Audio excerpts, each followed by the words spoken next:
Here we go. All right.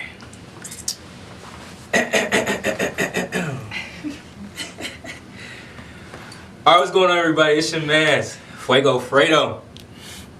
I'm on episode 12. I can't even believe myself. I'm on episode 12. I got a super special guest today. A young lady who you can see through her social media that she's definitely passionate about her work. She works super hard. She's on her 3rd album. And you know, I'm just very happy to introduce Fredo on the Cut episode 12 guest. My good friend T, come out here. What's up? What's up? How you doing? How you doing? Happy New Year. Happy New Year. Take a seat, choose a seat, any side. Oh, okay. Okay, here we go. What's up? What's going on? How are you? How am I? Yeah. First off, a lot of people don't ask this question, so this interview, it has to be good. But me, I'm very blessed. Good. You know, I'm just working hard, just trying to, you know, maintain and be consistent. But how are you? I'm fantastic. You know, it's 2018. Finally, we're into a new year. I'm ready to make some more music and keep going with everything that I'm doing with the videos, interviews, and here I am with you, Fredo. You got a pretty big 2017.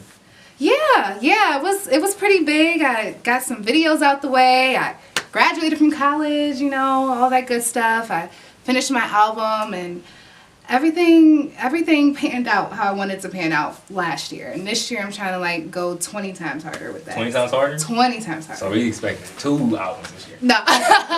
Maybe. You never know. You never know. But definitely more videos and stuff like that? Definitely more videos. Yeah, okay. Definitely. We're, Darb and I are working on 3 videos right now. One, it was kind of like a crazy idea I kind of thought of randomly. I want to do like a O.J. Simpson type of rendition with one of my songs for a visual. Like I want to have like basically where I murder a guy for cheating on me with a girl, and like it's just a really dramatic type of feel to it. I want to be like in a courtroom, like put my glove on but it won't fit, like that type of thing. I want to be driving and like the police chasing me. Like it's gonna take a lot of thought. I was like, how you gonna get that all off? I don't know, but we're gonna make it happen. Definitely. That sounds dope though. Yeah, so definitely. When you do your videos, is it usually you who thinks of like how you want the video to go, or how you like? It depends. My first music video ever was all me. I knew exactly where I wanted to shoot it. It's called Anything, by the way, and I think we're gonna show that to you guys also. But I knew exactly where I wanted to shoot it. I knew exactly who I wanted to direct it. Dre Severs, talented, crazy talented guy. Super. Hey, shout out to Dre Severs, man. Super talented. He really put me on with that video. And that's a good first. I was like climbing up in a net, risking my life with some heels on. Almost, really? Yeah. It was just I was swinging on a tire. Like it was so much fun. And then Darb came along and we got Cool on You out the way, and it was pretty much his whole visual of like what he wanted it to look like. But I got to have fun doing that, popping gum and everything and dancing. And Guilty was a fun video. I was in a forest and like I had handcuffs on, and Darb was like a detective like interrogating me, and I'm just like, I'm guilty, like singing to the camera. But again, that was Chris. He goes by the name of Snap God. He directed that video and he did a really good job on that also. So yeah. Okay, before we dive into that a little deeper, we have a clip of the video. We sure do. So we're gonna cut to that real quick and we'll be right back. I don't mean to be keeping you a secret, but you don't know who I've been seen with. Not to mention, I don't like commitment, and I don't trust one single intention. I cannot find my feelings, they missing, but you came and proved you were different. I admit you caught me slipping, boy. You got me tripping, boy, and I'm in my feelings, boy. I promise that I'll do anything to keep it here with me. Anything to make us feel insane. Anything you wanna do, boy, it's up to you. Anything you need, you can always count on me. Anything, anything, anything, anything, anything, anything, anything. So, how you got a lot of different like really creative themes, and I know you said that you had by your second video you had linked up with Darb. Shout out to Darb. He's actually behind the camera right now. Hey. What's the story? What's the story behind the Darb connection? How did you meet this guy? Darb stalked me, okay? He stalked me, and no, I'm just kidding. Darb just hit me up randomly and was like, I love, your passion. Your music is pretty dope. You have a nice voice. I would love to, team up with you, and we can work together and try to publish some things as far as like a video. And he helped me with studio time and linking me with this person and that person. So it was fateful. It was just like random, but I'm glad it happened. Beneficial. Yeah, definitely. Hooking up dance rehearsals and stuff like that. Oh, you dance too? Yeah, definitely. A little bit. So is it a lot different, like from where you started your career and you said you had to like have the idea for your video yourself, and you had to obviously do things on your own to actually having someone help you out and with almost everything, it seems like. So what's like the difference to you?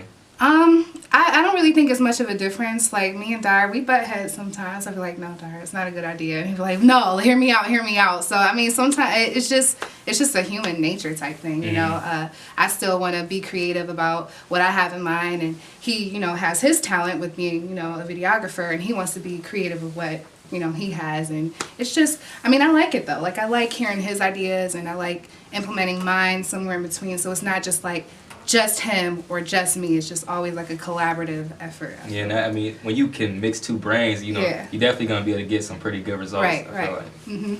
Okay. So I've seen how I knew about him. I started to see your album cover. I believe. For your newest album on his page, yes. Oh, okay. So let's talk about Plot Twist. Ooh, Plot Twist. This album, I just put it out December 21st. And it's basically third album, right? Third album.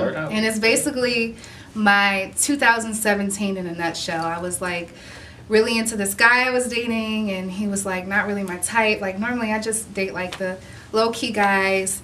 Not really hot boys. No. Yeah, hot boy? a little bit of a hot boy. A little bit. It's hard. A little bit of a hot boy. But I normally don't go for those type. But I just thought I'd try something different. And like I wouldn't necessarily call him a hood boy. I don't think he's hood, but he's close to it. But it was just kind of like my bad girl phase, wanting like a bad boy. And we dated, and it was pretty, interesting. Like my background, like being with his background, and like just a lot of confusion like with my past, and like still dating him, kind of missing like what I normally go for, but like really liking this guy. And he cheats on me, and I named a song after the girl he cheated on me with, because I'm that bold. That's pretty bold. That's pretty bold. And it was a freestyle. Like I freestyled like 90% of the song. Oh, you're hot. So they both probably listen to it too.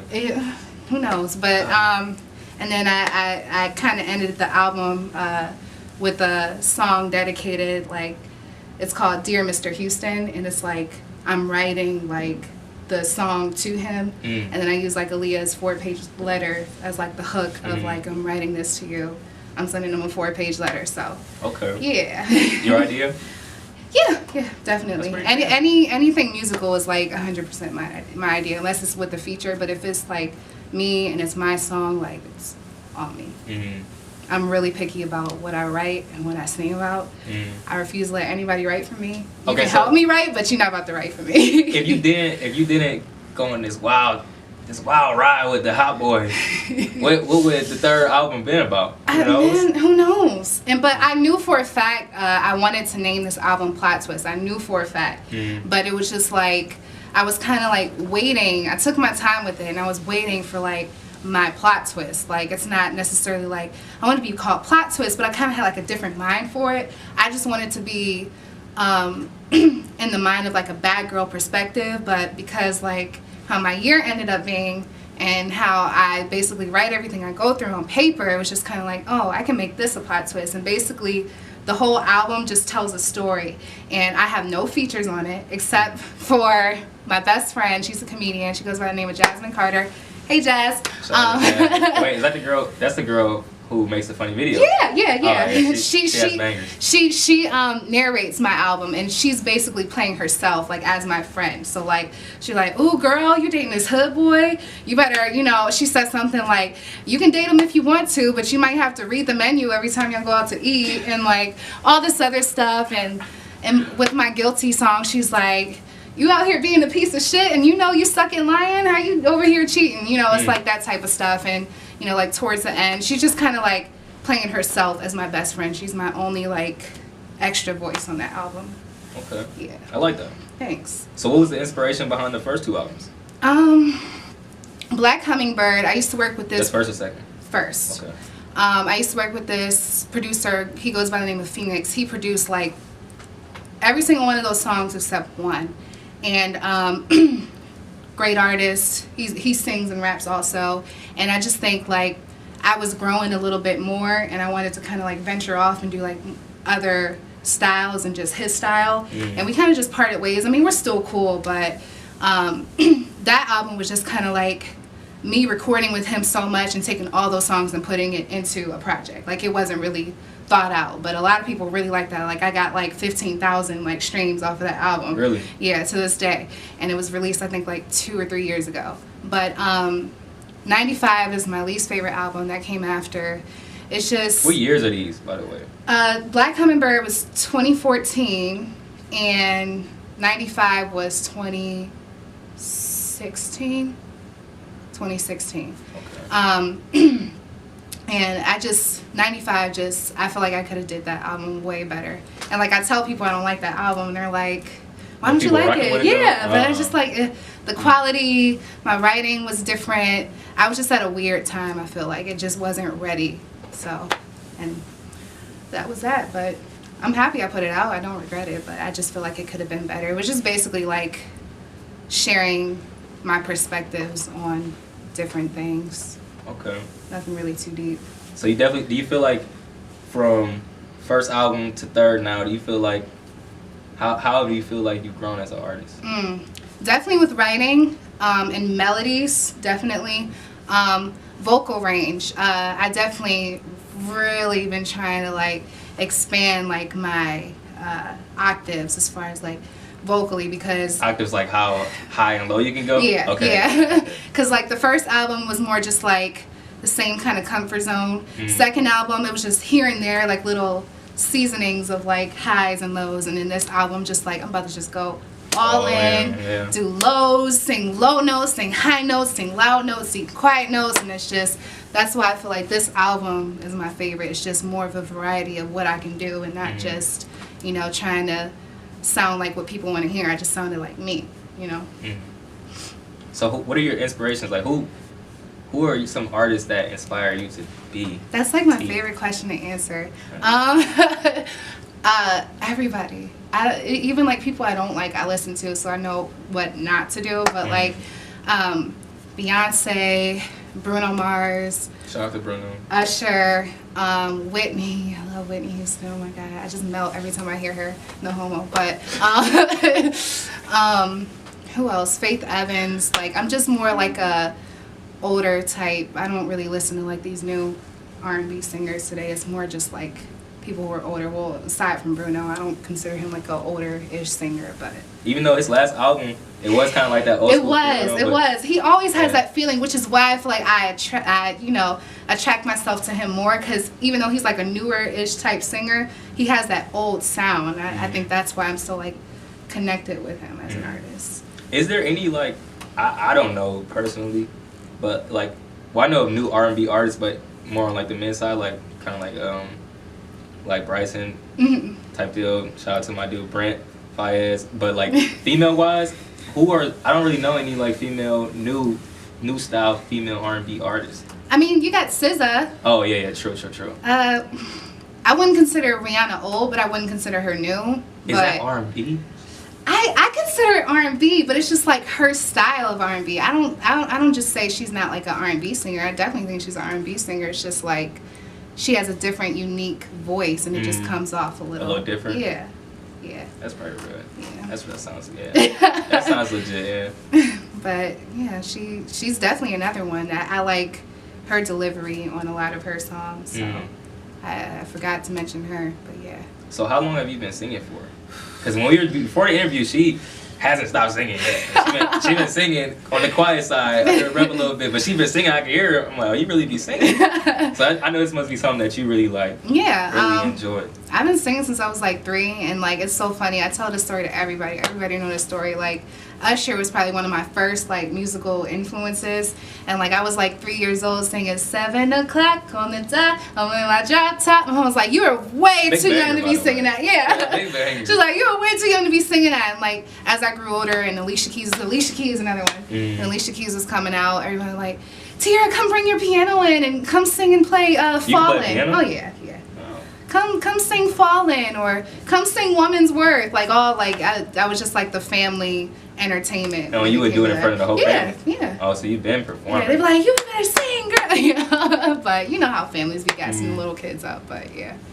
Okay, that's lit. So when was like your first like actual performance?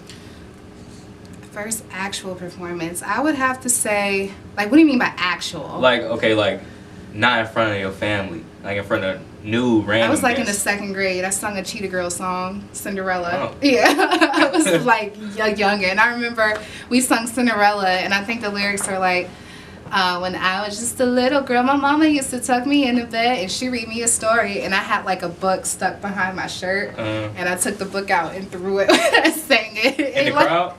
I took a book out from my shirt and threw it into the audience. So you've been a superstar. Yeah. Okay. Yeah. Okay. That makes sense. That definitely makes sense. Yeah, but 2nd grade, was that like 8-ish? 7? 7, 8, something like that. Something like that, yeah. That sounds right. All right, bet. So, in 2018, what do you want to do different that you haven't done already as an artist? I want to explore different genres. I don't want to like stick with R&B. I want to kind of like do a little like rockish sound. Really? Like I can rap a little. I got like a couple of rap That's songs. No, like a little. You want to drop bars now? You know, but you're right. I won't. I'm not that bold right now. But when I want to rap, you can write. Yeah. Okay, that's cool. I just want to explore, like I just want to taste, like dabble a little bit and still keep my sound. Like I don't want to just change, you know, just because I'm changing a genre. I still want to keep, you know, I speak Spanish. I want to, you know, venture off into some like, you know, Spanish music, or just sing like a whole song in Spanish. And like, what is she saying? I don't know, but it sounds hot. You know, like that's it. Yeah, nice. Yeah, I've done it in a couple songs, but it wasn't like a lot. It's just like a bar or two in Spanish. In Spanish. Yeah. Do you feel comfortable doing that? Yeah. I mean, who knows? I may or may not release it. I may just do it just to like see how it sounds, or I just want to venture off into other genres instead of just limit myself to R&B, because I know I can do it. It's just I gotta try it. Yeah. That makes sense. Okay, so if you do other genres of music, how do you expect like your fans to catch on, like to really, you think they're gonna like that? I don't. They may not, because when I hear like one of my favorite artists singing like something crazy, I'm like, what the heck are they doing? Like, why are they singing? But it's just like, it's just something to do, like as an artist. Like you just can't, I feel like you just can't limit yourself. Like you, not that you get bored, but it's just like you kind of like want to just challenge yourself. Get your feet wet in something else just for a second, just to see how it sounds. You never know. It might be hot, it may not be. I mean, it's just. It's like when I don't know if you know, but when Lil Wayne did the like rock album. Yeah. Yeah. First time that was like strange. It was strange, but ultimately though it did end up being a very good album. Yeah. But at first it was just like way different. But yeah, I think those are the type of things that really show like versatility in an artist. Definitely. And really like, you know, if you are able to be nice in one area, one avenue, and then move on to another avenue and also do well in that avenue, you can get the fans, you can get the, you know, you get the new experience. It's just, it just really shows a lot of versatility in an artist, and if you are able to do that. And it's difficult. Like in high school, I would do like these competitions at other schools, and I would be singing opera songs in Latin.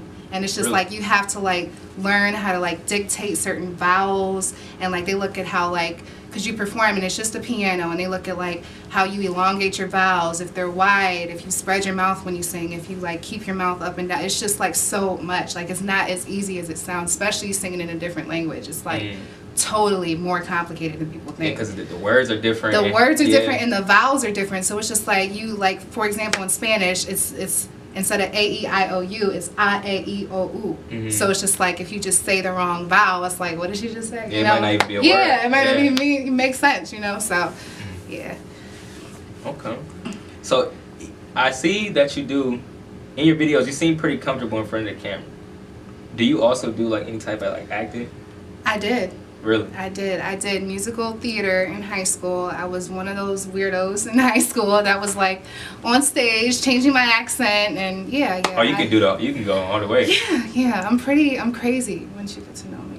The thing is, I'm a little crazy. how you said about the weirdos in high school, I think that is the stigma to the people who do that. But really though, I think that's low key some of the coolest things that people should do. Aw, shucks. You know, because really like you really gotta be like really confident and like comfortable with yourself inside to go on stage and try to be somebody else. Definitely, and memorize lines and dance moves and singing and blocking. It's a lot. Like, I believe it. It's not as easy as people think. I believe it. Yeah. I'm actually trying out for a play, my first play myself. Coming out soon. Yeah, I'm very nervous. I'm not gonna lie. Don't be nervous. I'm super nervous. You gotta pretend you get to be whoever you want. Well, not whoever you want. Well, whoever they want you to be. And you got to make the best of it. Don't be nervous. I'm excited, but it's just I never did anything like that, so it's like. Well, there's a first for everything. Right, it's 2018. You know, you gotta really you gotta challenge yourself. Definitely. Like you said. Exactly. But actually, we're gonna cut to another clip. We have another video. She has a lot of videos, so we're gonna show y'all a little bit of all these videos. So this is Cool on You, and we'll be right back. Cool on You. I've been bending over backwards, trying to put it, you that I'm the one who got your back, and steady moving backwards, and the nerve for you to act like this shit don't matter. I'm cool on you, cool on you, cool on you, cool on you, I'll put a you on you, I'm cool on you, cool on you, cool on you. I don't care no more, I show myself at the door, tired of blowing my dough, when the love ain't mutual, I'm cool. What are your thoughts on like the journey of an artist, like going from beginning and really just getting your feet wet to right now, like meeting people and just the whole experience of turning into an artist and trying to further your career? It's just as far as like me being little and developing like this specific taste in certain artists like Alicia Keys, Beyonce, Usher, Whitney, all that, and then like growing up I would like play piano and everything, and I probably started writing music when I was like 10 or 12 years old. I can remember like so many corny songs I used to make, and like they're still stuck in my head to this day. But and I probably started recording music when I was about 15, 16. I remember there was this song I had with this rapper. She goes by the name of Dez $. We had a song called Men Love Aaliyah, and it was like a Girls Love Beyonce remake, and like everybody in high school was going crazy. Like off the first night we had like 5,000 Bedford. Really? Yeah, after the first night we had like 5,000 streams on it, and this was like we're in high school, like, you know. Crazy. Yeah, so. Was it a banger? It was a banger, and it's still a banger. Like people are like, oh, you're the one girl that sang the one song with the one rapper. What's her name? Yeah, Dez. Yeah. But and you know, being in plays and everything, it's just now that I'm older, I can do like a lot more. There's like a few people I met. I met Marsha Ambrosius. That's like my favorite celebrity I've ever met. She, I used to work at the Hard Rock Cafe in Northfield. It's like a casino, and I was a hostess, and she was in town that night for a concert because they do like big concert venues there. And one of the guys, I think it was like her bus driver or something like that, he was like, hey, are you going to the concert tonight? I'm like, no, I gotta work, blah, blah, blah. And then he's just like, well, if you can make it, I'll, you know, get you in backstage or whatever. It's like, I guess I can take a point. I'll take a point. No, so you gotta look. Take that. Yeah. So I basically went to the concert. I was like, Eric Benet was there too that night. Really? And I got to meet and hug him. He smelled so nice.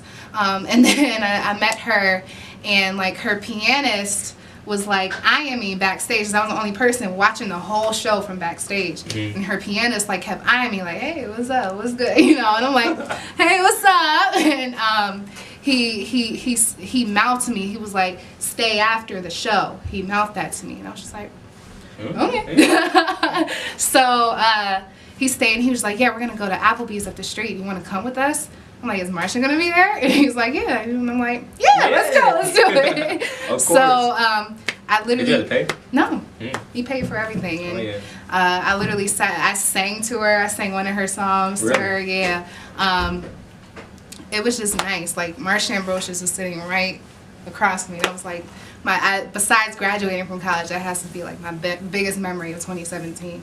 And I met Daryl from Run DMC. It's just I don't know. I've come across a few people, and it's just amazing to like know like, wow, you're a celebrity. I'm like this close to a celebrity, and it's just like they're still a human being. So it's just I do get a little starstruck sometimes, but it's just like I want to have like people feeling that way towards me. So I mean, it can happen. Yeah, it could. You keep working. You keep working. It will happen. You know. Yeah. That's good though. That's dope as well. Were you nervous singing in front of them? I was nervous as hell. But like I was singing, and she was like sitting right across from me, and I sang to her, and I sang one of her songs. It's a long title. I hope she cheats on you with a basketball player. And like because I told the pianist, I was letting him listen to my music and everything. He was fucking with you? Yeah. He was like, this is really nice. Like you have a lot of potential. And he was like, would you, be scared if I asked you to sing in front of her? And I was like, yeah. He was like, well, too bad, because I'm gonna make you do it. Put the pressure right away. Yeah, and like mind you, like her whole band is sitting at the table with us. So you got her drummer, her pianist, like her vocal coach, whatever, her manager, and they're at the table, and like he's just like, yeah. So her name is T. She's gonna sing for us, blah blah blah.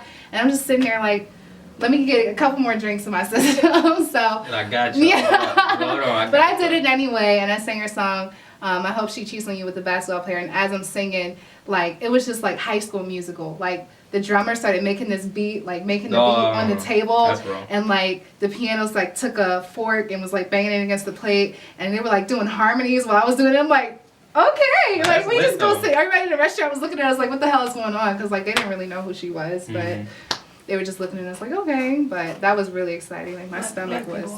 Yeah, right. Yeah, but she's a wonderful individual. She's like so sweet and so like welcoming. Like she had no clue who I was, but she was like, oh, she's with him. Well, let her come sit. She was just so nice. She really didn't have to do that, but. No, that was lit. Yeah. Do you have any advice to female artists in general?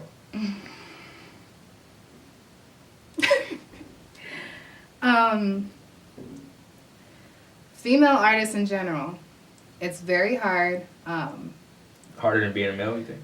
Yeah. Definitely.